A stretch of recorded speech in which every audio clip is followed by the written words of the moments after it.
N'hésitez pas à liker la vidéo si elle vous plaît et si vous êtes nouveau sur la chaîne, n'oubliez pas de vous abonner et d'activer la notification pour ne rater aucune de nos prochaines vidéos. On commence.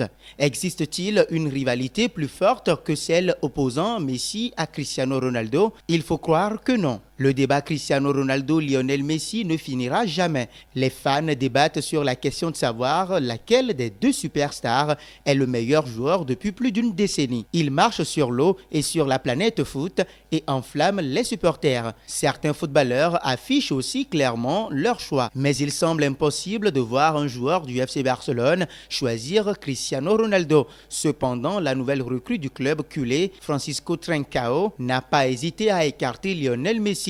Transféré pour 31 millions au FC Barcelone en provenance de Braga, le Portugais fait déjà couler beaucoup d'encre. En effet, dans des déclarations accordées aux médias, l'équipe, le jeune joueur de 20 ans a surpris pas mal de monde en zappant son nouveau coéquipier, Lionel Messi, la légende vivante du club catalan. Grandissant devant les exploits de Cristiano Ronaldo, Trincao est émerveillé par le quintuple ballon d'or lusitanien avec qui il joue maintenant en sélection et aime beaucoup le profil de Riyad Mahrez qui, selon lui, est le joueur qui lui ressemble le plus.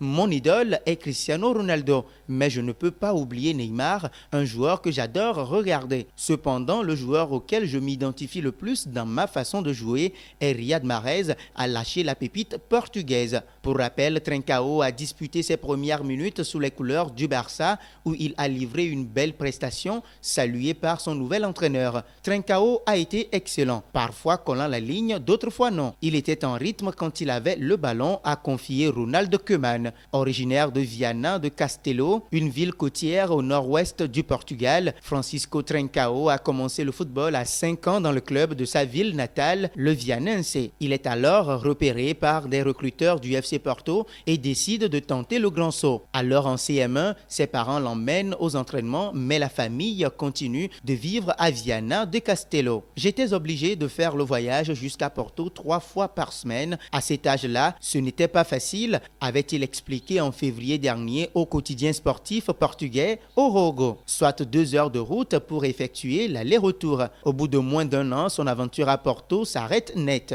Son père Gonzalo Trincao demande au club de libérer son fils. Au FC Porto, il y en avait beaucoup des joueurs comme lui. C'était un gamin de plus. Il ne se démarquait pas à l'époque, racontait Humberto Costa, l'entraîneur des moins de 10 ans à l'époque chez les Dragos. Francisco Trincao retourne à Vianense et tape dans l'œil de Braga qui le recrute alors qu'il a 11 ans. Il y a parfait sa formation avant d'être transféré au Barça. Avec son profil, Trincao peut-il s'imposer au FC Barcelone? Donnez-nous vos avis en commentaire.